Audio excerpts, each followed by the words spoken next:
सभी को जय जय सिया सिया राम। राम। जय सिया राम।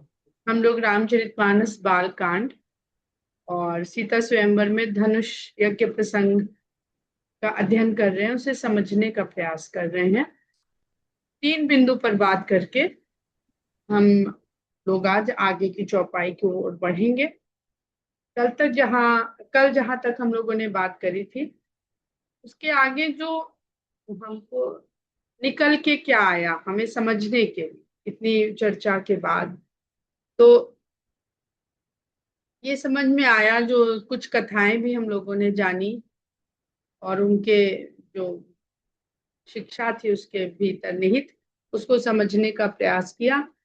तो शिव की जो भूमिका राम कथा में है, वहां पर हमें अभी तक 2 रूपों में देखने को मिली। एक काम के विध्वंसक, काम को भस्म करने वाले के रूप में, और दूसरे अहंकार को त्यागने वाले के रूप में।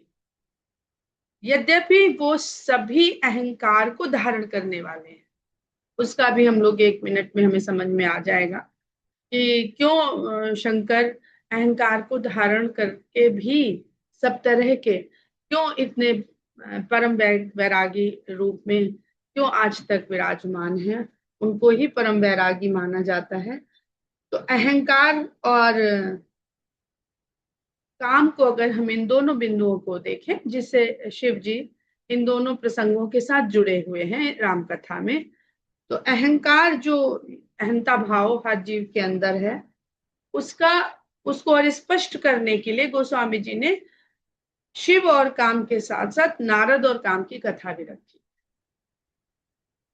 तो शंकर भगवान काम को भस्म भी करते हैं और अहंकार का विलय भी करने की उनके अंदर योग्यता है। वही एक ऐसे हैं, काम को जीत बहुत लोग सकते हैं, जिसके लिए गोस्वामी जी ने नारद का उदाहरण दिया, नारद की कथा को कहा।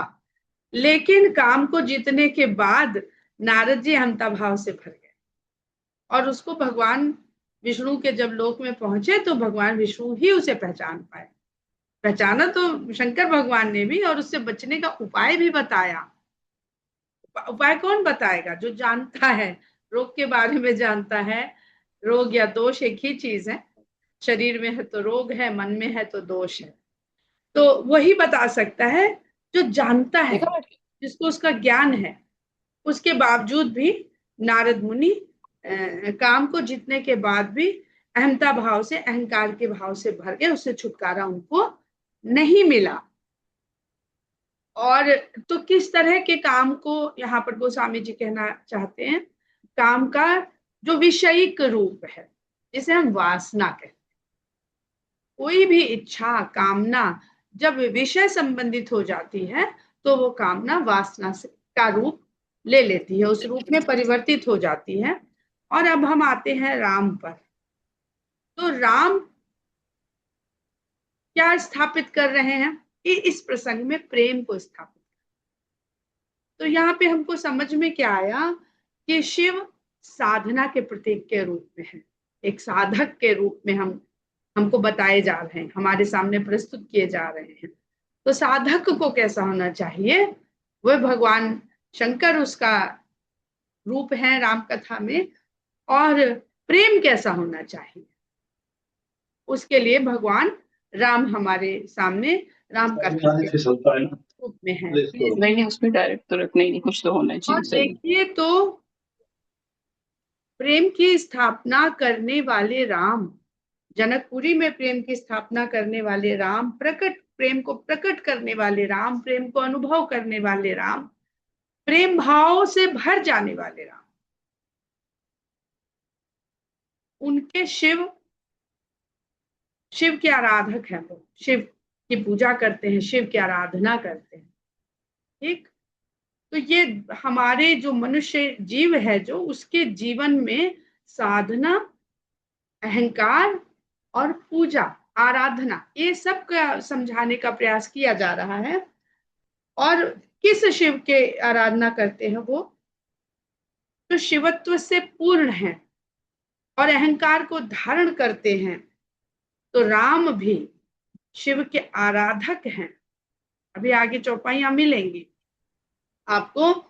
तो वो अहंकार को उठाते हैं, धनुष उठाते हैं और जनक का परिताप हर कर उसे तोड़ देते हैं और फिर छोड़ देते हैं। इसको और स्पष्ट हो जाएगा अभी अगले बिंदु में। तो राम क्या कर रहे हैं, मर्यादित काम की स्थापना। वो एक बार काम भस्म हो गया और एक बार काम इस रूप में प्रकट हुआ कि ये तो अहंकारी, ये ऐसी लालसाएं, ऐसी वासनाएं, ऐसी इच्छाएं भर देता है। इच्छा शब्द पर रहिएगा क्योंकि हमारा अगला बिंदु इच्छा से ही इस पूरे प्रसंग को समझने का प्रयास है। तो वो मर्यादित काम की स्थापना करते हैं और सीता वर के रूप में राम को चुनती हैं। ये पूरे प्रसंग में बहुत ध्यान देने बात है। 10,000 राजा बल लगा करके धनुष को तोड़ उठाने का प्रयास करते हैं। वो प्रयास क्या है कि वो राजा सीता को जीतना चाहते हैं, जीत कर वरना चाहते हैं। और गोस्वामी जी लिखते हैं कि ऐसे नहीं दिखता है धनुष, जैसे सती स्त्री का मन नहीं दिखता है। तो यहाँ पर शिव और सती का जो प्रसंग गोस्वामी जी लेकर के आए, बहुत सुंदर प्रसंग है। उस पर आप अपना चिंतन करेंगे तो बहुत कुछ निकल के आएगा। सती का मन ना एक पुरुष से दिखता है, 10,000 पुरुष से दिखता है। दिखना होता है तो एक ही पुरुष, पुरुष कामी कहा है। भूप सहस दस एक ही 12 लगे उठावन टरई नटारा डगई न समुसरासन कैसे कामी बचन सती मनु जैसे।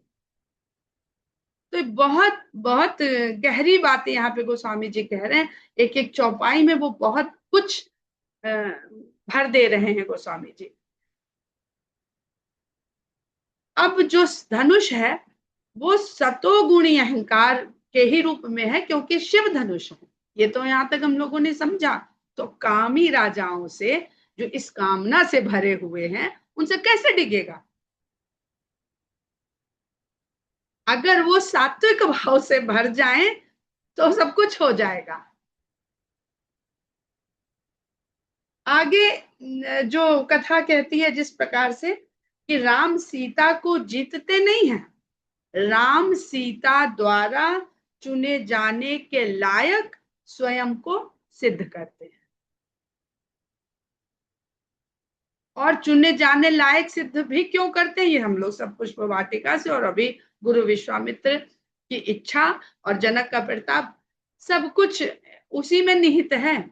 सीता की इच्छा के कारण। सीता इच्छा ना करती और राम को जब तक ये संतोष नहीं हो गया कि सीता उन्हें वरना चाहती हैं, तब तक वो कुछ ना करते। कितना भी गुरु आदेश देते, कितना भी जनक परितप्त होते। बहुत सुंदर प्रसंग है।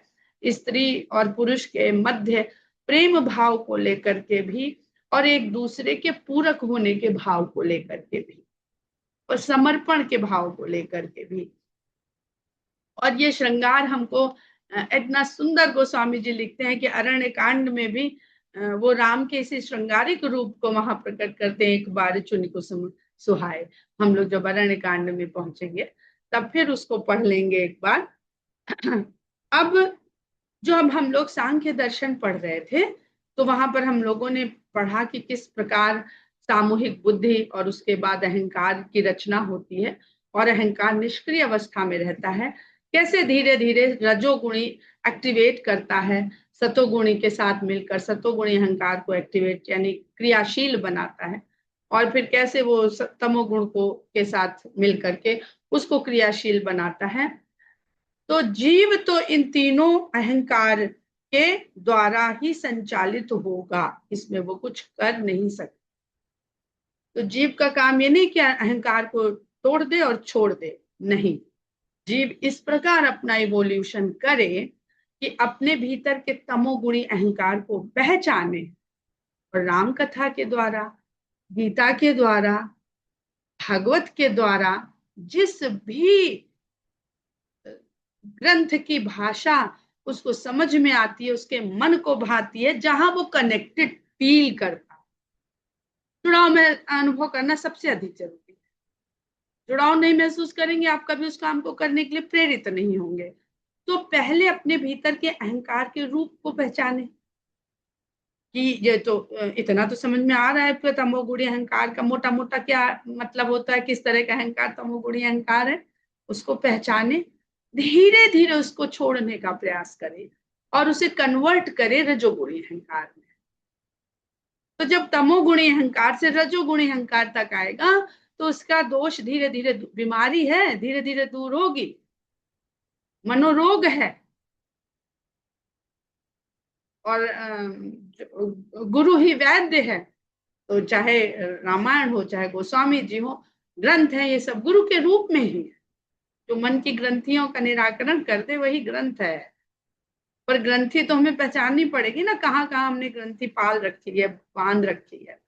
तो तमोगुणी अहंकार को धीरे धीरे रजोगुणी में, और रजोगुणी पे जब आ जाए तमोगुणी छूट जाए कि नहीं भाई हमें बिल्कुल अच्छा नहीं लगता ये सब, निंदा करना, किसी को कष्ट पहुंचाना, किसी से छीनना, करना नहीं अच्छा लगेगा पहले, फिर सुनना भी नहीं अच्छा लगेगा। पहले करना तो छूट जाएगा पर सुनना अच्छा लगेगा, सुनने से भी हमारे मन की संतुष्टि होती है कि हम तो ऐसा नहीं करते कम से कम।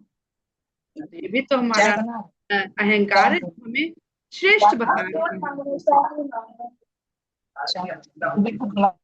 तो रजोगुणी अहंकार पर जब आ जाए तो फिर रजोगुणी अहंकार को और इवॉल्व करें, सतोगुणी अहंकार की तरफ ले जाए।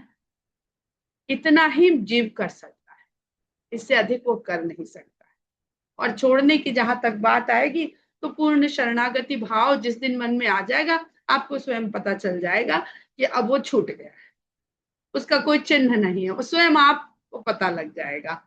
तो कोई थर्मामीटर लेके नापने की जरूरत नहीं कि हमारा बुखार छूट गया कि नहीं छूट, अहंकार छूट गया इसको नापने का कोई थर्मामीटर नहीं, आपका मन, आपका हृदय, आपका शरणागति भाव ही आपको बता देगा। अब शिव के अंदर सारे अहंकार हो करके भी वो कैसे वैरागी हैं, तो एक बहुत छोटा सा उदाहरण है, गोस्वामी जी ने चौपाइयां भी उस तरह की लिखी हुई, हम उन चौपाइयों का जिक्र नहीं करेंगे, हम केवल एक उदाहरण देंगे कि समुद्र होता है, यहाँ पे आप खारेपन और मृदुलता पे मत जाइएगा, केवल ऑब्जेक्ट पर रहिएगा। समुद्र में जब कोई भी नदी जाकर के मिलती है तो नदी का अपना गुण विलीन हो जाता है, केवल समुद्र का गुण रह जाता है। अब आप यहाँ पे हमने कहा खारेपन को मत समझ के लेके बैठ जाइएगा, समुद्र ने, नदी ने अपना गुण समुद्र में विलीन कर दिया, और जैसा समुद्र था वैसा ही नदी का भी रूप हो गया, गुण हो गया, तत्व हो गया, प्रभाव हो गया, गति हो गई।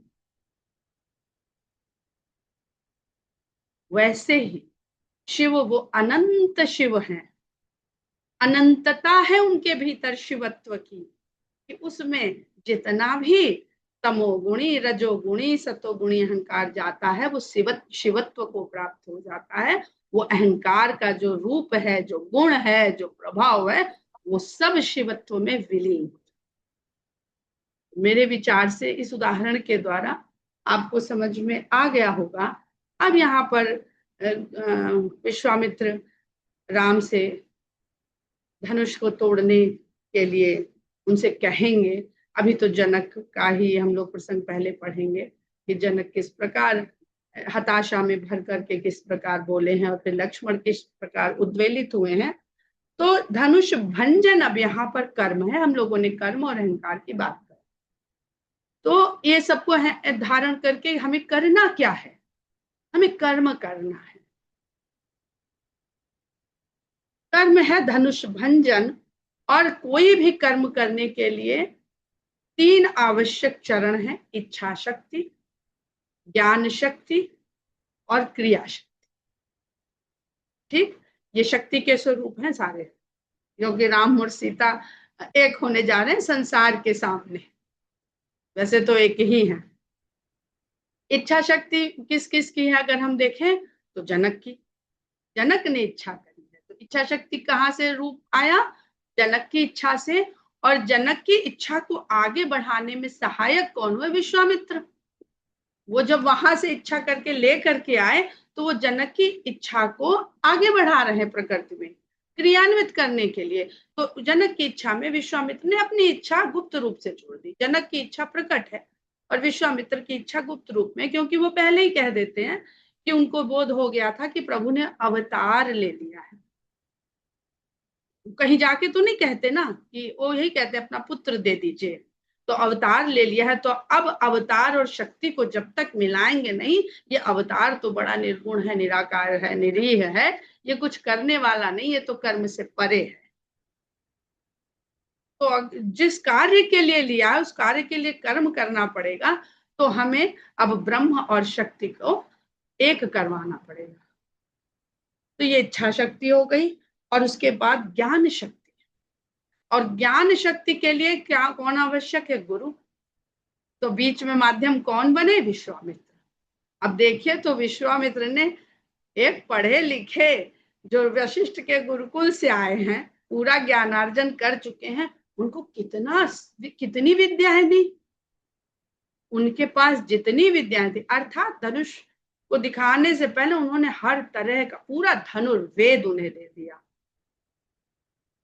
सब तरह के धनुष जितने इस संसार में है, धनुर्वेद में सब विद्याएं हैं, वो सब उन्होंने उनको दे दिया। उनकी मैकेनिज्म सिखा दिया, उनका संचालन सिखा दिया, सब कुछ सिखा दिया। तो ज्ञान के बिना अगर इच्छा कर भी ली, ये लीला है भगवान की, इच्छा कर भी ली और उस इच्छा को पूरा करने का ज्ञान नहीं है आपके पास, तो इच्छा ही लिए चले जाएंगे संसार में यहाँ से। जैसे जनक कह देते हैं कि अब विवाह नहीं है इनका, कुंवारी ही रहेगी मेरी कन्या। तो ज्ञान को स्थापित करा गया इस पूरे प्रसंग में, और ज्ञान के लिए गुरु को स्थापित किया गया, विश्वामित्र जी। और वो विश्वामित्र का ज्ञान अब कहाँ है? इच्छा जनक से विश्वामित्र में आई, और ज्ञान शक्ति गुरु के द्वारा राम में। तो उद्देश्य बहुत सुंदर प्रसंग है, बहुत ही सुंदर। अब आई क्रिया शक्ति। क्रिया शक्ति यानी अब क्रियान्वयन कर देना। इच्छा हो गई, ज्ञान हो गया, अब जो है, जो इसके प्रोसेस है, प्रक्रिया है, उसको क्रियान्वित कर देना, ये क्रिया शक्ति है। तो क्रियान्वित करने वाले हैं राम। अभी लक्ष्मण जी को देखेंगे कि बड़ा बड़ा ही सुंदर प्रसंग है। तो राम को तो जगह जगह गोस्वामी जी ने भी निरीह लिखा है, यानी वो इच्छा रहित है। तो ये इच्छा शक्ति, ज्ञान शक्ति और क्रिया शक्ति, इसे समझ लीजिएगा कि वो केवल लीला कर रहे हैं। लीला क्यों कर रहे हैं? ये व्यक्ति को, मनुष्य को एक जीवन, आदर्श जीवन जीने की शैली बता रहे हैं, मनुष्य जीवन का उद्देश्य बता रहे हैं। तो ज्ञान के लिए राम गुरु को श्रेय देते हैं, और क्रिया उनके लिए प्रक्रिया भर है, इसलिए उनके ऊपर कर्म का प्रभाव नहीं पड़ता। तो हम मनुष्य भी कहते हैं ना, राम ब्रह्म हो गए। वाल्मीकि के राम मनुष्य हैं, और अध्यात्म रामायण के राम ब्रह्म है, वो आरंभ से ब्रह्म लेते हैं। और गोस्वामी जी के राम राजा के पुत्र की तरह अवतरित होते हैं, नर लीला करते हैं, और ब्रह्म के रूप में स्थापित होते हैं। तो कोई भी मनुष्य अपने भीतर के इन सारे तत्वों को पहचान ले, शिवत्व को जान ले, रामत्व को जान ले, इन सारी तीनों शक्तियों को जान ले, और उसके बाद प्रक्रिया भर कर्म को करे। ये तो प्रोसेस है, नहीं करेंगे तो कर्म नहीं होगा। तो वो भी कर्म बंधन से वैसे ही मुक्त रहेगा जैसे राम है, जैसे कृष्ण है, जैसे कृष्ण ने गीता में उपदेश दिया। तो ये हम लोगों का जितना भी हमसे बन पड़ा, वो हमने कहने का प्रयास किया। अब हम लोग आते हैं दोहा संख्या 251 पर कि कुंवरी मनोहर विजय बड़ी, कीरति अति कमनीय, पावनिहार विरंच जनु, रचेउन धनु दमन।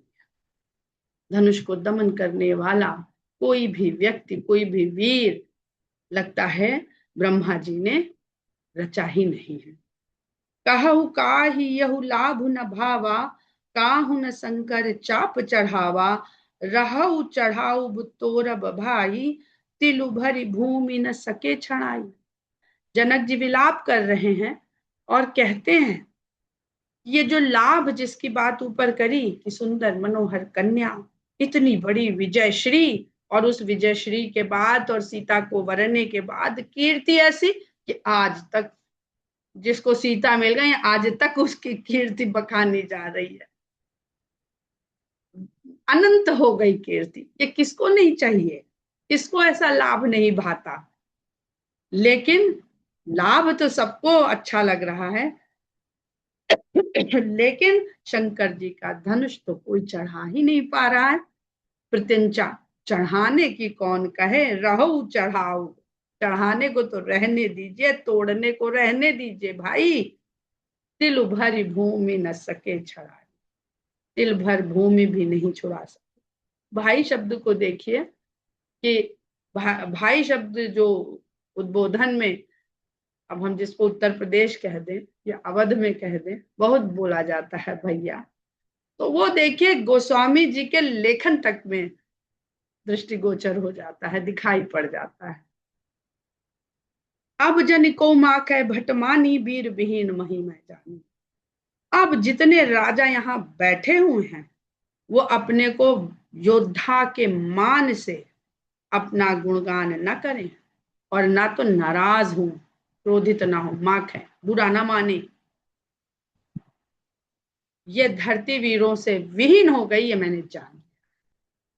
तजहुआस निज निज गृह जाओ, अरे बैठे क्यों हो अब यहाँ पर? क्या अभी भी कोई उम्मीद है कि कोई तोड़ नहीं पाया? लगता है कुछ और बदल दिया जाए। प्रण तो पूरा नहीं हो पा रहा, ऐसा हो सकता है कि भाई क्वेश्चन बहुत हार्ड है, तो ऐसा करो कोई नहीं कर पा रहा तो कोई दूसरा सेकंड ऑप्शन दे दो। तो क्या इस उम्मीद से बैठे हैं सब जने? तजहु आस, तो आशा त्याग दीजिए, निज निज गृह जाओ, अपने अपने घर को जाइए। लिखा न विधि वैदेही विवाह, विधाता ने तो वैदेही का विवाह। विधाता लिखते कैसे, वो तो विधाता से पहले हैं राम और सीता। विधाता तो उसी का लिख सकता है जो विधाता के बाद विधाता जिसे बनाया है। विधाता को जिसने स्वयं बनाया है, विधाता उसके बारे में कैसे लिखेगा? हम अपने पुत्र को पाल सकते हैं, पुत्री को पाल सकते हैं, नाती पोते नाती पोती को पाल सकते हैं।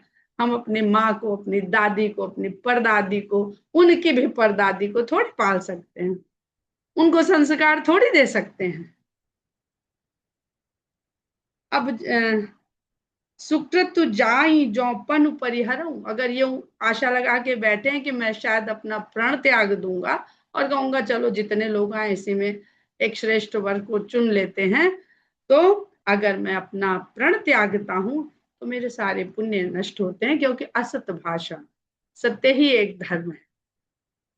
कुंवारी कुंवारी रहूं का करूं, मेरी कन्या कुंवारी ही रहेगी, मैं इसमें कुछ कर नहीं सकता। देखिएगा तो बिल्कुल मैना जी के विलाप की तरह है जनक जी का, लेकिन वहां पर देखिएगा उनकी क्या कारण है पार्वती को कुंवारा रखने के पीछे। और वहां तो वर आके खड़ा हुआ है और उनका इच्छित वर है। बहुत सुंदर प्रसंग है अगर दोनों की तुलना करेंगे। जो जनते बिनु भट भूपि भाई, तो पन करि होते न हसाई।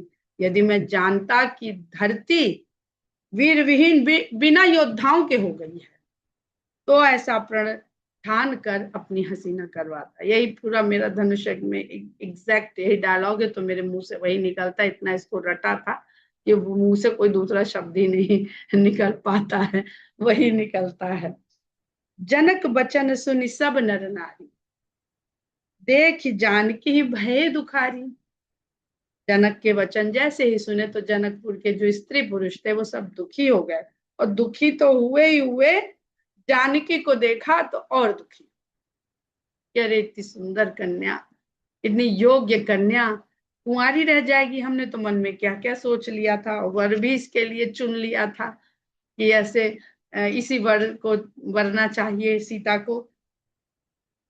माखे लखन कुटिल भई भऊ है, रद पट फरकत नयन रिसऊ।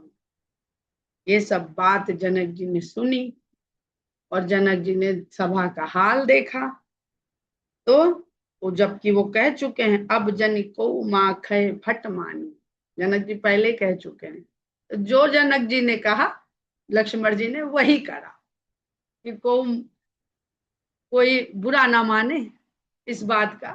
तो माखे लखन, लेकिन लखन तो नाराज हो गए, गुस्सा गए। और ऐसे गुस्साए कि उनकी भौहें टेढ़ी हो। रदपट फरकत, होंठ फड़कने लगे। रद माने दांत, पट माने कपाट, दरवाजा। दांतों को जो बंद करे वो होंठ, दांतों का द्वार। इतना सुंदर गोस्वामी जी ने प्रयोग किया होंठ के लिए, क्योंकि अगर रदपट है और रिसाए हैं तो दांत भी तो पीस रहे होंगे, तो वो दांत पीसना भी तो दिख जाए, तभी रदपट लिख दिया। रदपट ना लिखते तो पता कैसे चलता कि भौवें तो टेढ़ी हैं, दांत भी पीस रहे हैं हमारे गुस्से के। गुस्से को दिखाने के लिए शब्द कितना प्रभावशाली हो सकता है, ये गोस्वामी जी से सीखने वाली बात है कि किस शब्द के द्वारा आप बात को लंबा चौड़ा कहे बिना कह सकते हैं। रदपट फरकत, नयन रिसो है, और आंखों से तो गुस्सा ऐसे प्रकट होने लगा कि आंखें लाल दिखाई देने लगी। कहीं न सकत रघुवीर, रघुवीर डर, लगे बचन जनुबान। नाई राम पद कमल सिरु, बोले गिरा प्रमाण। श्री राम के डर से कुछ कह तो नहीं सकते थे, लेकिन जनक जी के ये वचन जो है बाण के समान उनको लगे। बाण लगे तो फिर रुके कैसे, शेषनाग है, कोच दोगे तो फन तो जरूर खड़ा करेगा। आप कभी देखिए सांप की प्रवृत्ति, अगर आपने कोचा, एक सीख से भी कोच दिया तो फट से फनकार लेगा। अब ये तो शेषनाग है, लक्षण धाम राम आधारा। जो लक्षण राम जी प्रकट नहीं करेंगे इस संसार में, वो सारे लक्षण को प्रकट करने के लिए लक्ष्मण जी हैं। वो मर्यादित हैं, पर मर्यादा के बाहर भी कुछ लक्षण हैं प्रभु के, संसार के स्वामी के। वो मर्यादा के मारे राम के चरित्र में प्रकट नहीं होंगे। तभी गोस्वामी जी ने आरंभ में ही लिख दिया जब नामकरण हो गया था कि बाकी के जो लक्षण शेष रह जाएंगे वो लक्षण सब शेष प्रकट करेंगे। तो इसलिए उन लक्षणों को धारण करने के लिए इनका नाम लक्ष्मण रखते हैं। तो कहते हैं उनको जनक जी के वचन बाण के समान लगे। और नाई राम पद कमल से, राम के चरण कमलों में शीश नवाया और बोले गिरा प्रमाण। प्रमाणित वाणी से बोले, खाली बात कहने की बात पे बात नहीं बोले, प्रमाणित वाणी में बात बोले वो कि रघुवंशी महु जहाँ को होई तही समाज ऐसे कहा ही ना कोई। आपने इतनी बड़ी बात कह कैसे दी? आपको दिखे नहीं कि यहाँ दो रघुवंशी भी बैठे हुए हैं? रघुवंशी में एक भी कोई बैठा हो तो ऐसी बात कोई नहीं कर सकता, यहाँ तो दो दो बैठे हैं। रघुवंशी महजह को होई तही समाज ऐसे कहा ही ना कोई। कही जनक जसी अनुचित बानी, विद्यमान रघुकुल मनि जानी। और ऐसे वैसे रघुवंशी नहीं, रघुकुल के मणि स्वरूप श्री राम जहां पर विद्यमान है, वहां पर हे जनक आप ऐसी अनुचित बात कैसे कह रहे हैं कि वीर विहीन हो गई, कोई भट्ट नहीं रह गया, कोई योद्धा नहीं रह गया। इतनी बड़ी बड़ी बातें आपने कह दी, और कुछ कह देते आप। सुनो भानुकुल पंकज भानु, अरे हम लोग तो आए ही नहीं थे इस काम के लिए, हम तो देखने आए थे, तो बैठे देख रहे हैं। धनुष यज्ञ देखने आए थे, देख रहे हैं बैठे बैठे।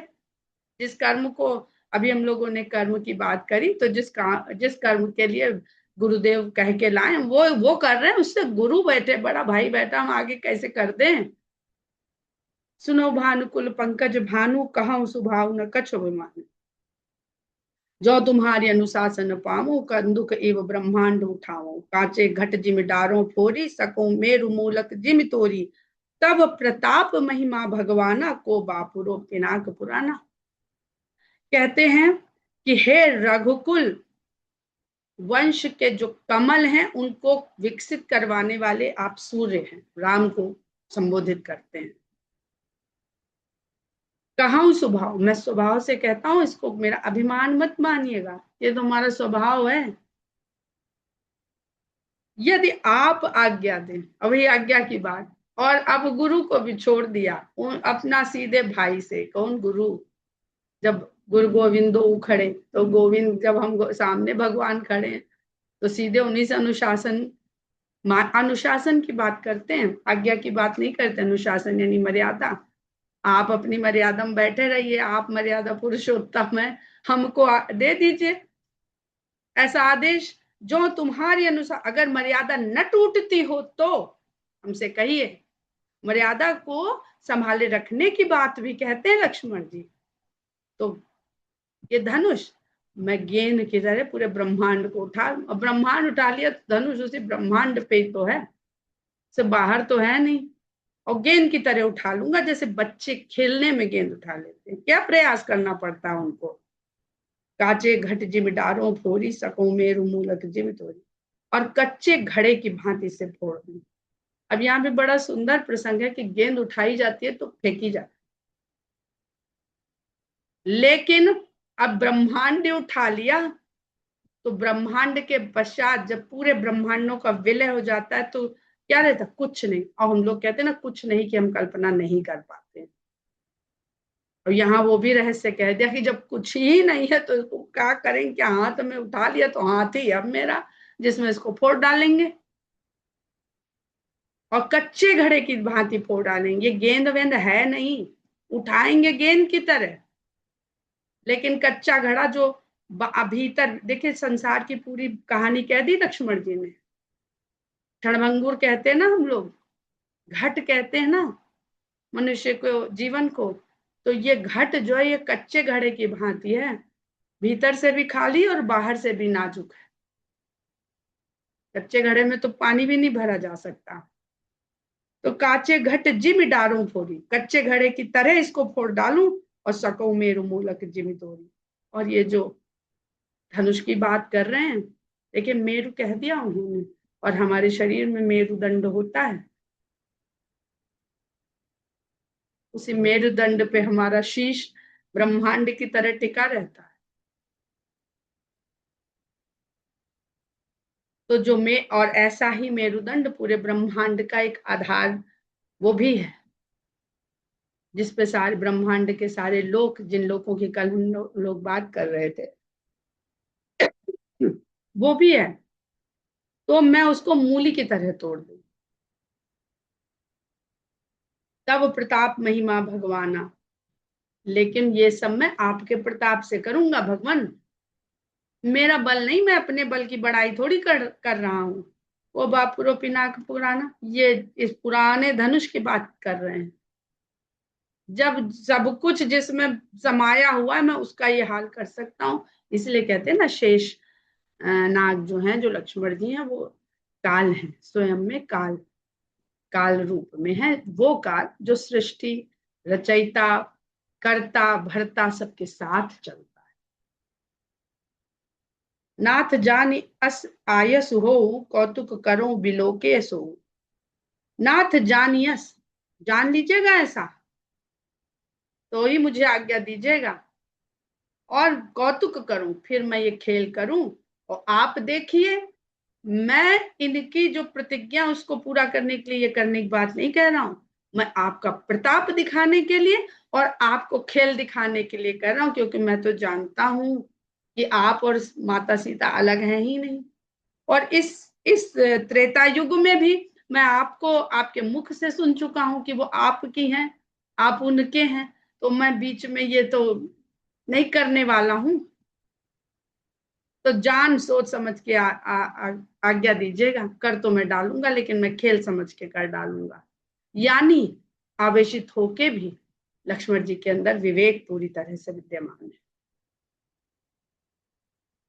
कमल नाल जिम चाप चढ़ाऊं, और जो प्रत्यंचा चढ़ाने की बात कर रहे हैं, मैं जैसे कमल की नाल को जितने आसानी से मोड़ा तोड़ा जा सकता है, मैं उस प्रकार से प्रत्यंचा को चढ़ा दूंगा। और जो जन सत्य प्रमाण ले भाऊं, मैं सत्य कहता हूं कि मैं 100 योजन तक इसको लेके दौड़ता चला जाऊं। अब देखिए, तो कहां दौड़ेंगे, ब्रह्मांड तो उन्होंने उठा लिया और हाथ में फोड़ दिया। उसके बाद भी जब हम लोग ने सांख्य दर्शन पढ़ा था, तो सृष्टि से पहले कौन था, बुद्धि भी थी और अहंकार भी था। जब जब ये स्थूल रचनाएं हो रही थी उससे पहले। तो जो जिन लोकों की बात होती उन लोकों से परे रहते हैं भगवान, उनके लोक का तो कोई परिमाण ही नहीं है। तोरो छत्रक दंड जिमिता वो प्रताप बलनाथ, मैं छत्रक के डंडे की तरह, कुकुरमुत्ते का डंडा, मशरूम जिसे कहते हैं आजकल, उसकी तरह मैं इसको तोड़ डालूंगा, लेकिन आपके ही बल का प्रताप होगा वो। आप मेरे स्वामी हैं, आप ही का बल है और आप ही का प्रताप है। मैं आपके बल से अपना प्रताप स्थापित नहीं करना चाहता हूं। जो न करूं प्रभु पद शपथ, कर न धरूं धनुभात। और मैं आपकी शपथ लेके कहता हूं, अगर जो मैंने कहा अगर कर नहीं सका तो आज के बाद से मैं धनुष और तरकश को हाथ भी नहीं लगाऊंगा, छूंगा नहीं, पकड़ूंगा नहीं, उठाऊंगा नहीं। हम लोग यहीं पर विराम लेते हैं, समय हो गया है। जय सिया राम। जय सिया राम।